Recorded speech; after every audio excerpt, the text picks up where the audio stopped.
మన రాయగడ వార్తలకు మీ అందరికీ హృదయపూర్వక స్వాగతం.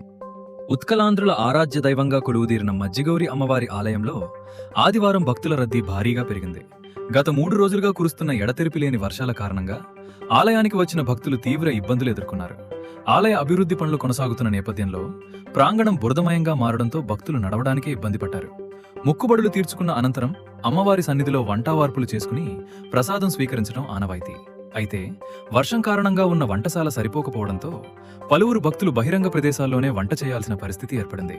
వర్షంలోనే వంట పూర్తి చేసి సమీపంలోని గదుల్లో భోజనం చేసి వెళ్లారు. వర్షాకాలాన్ని దృష్టిలో ఉంచుకుని ఆలయ కమిటీ తాత్కాలిక షెడ్లు, అదనపు వంట సదుపాయాలు, భక్తులకు అవసరమైన మౌలిక వసతులు కల్పించాలని భక్తులు కోరుతున్నారు.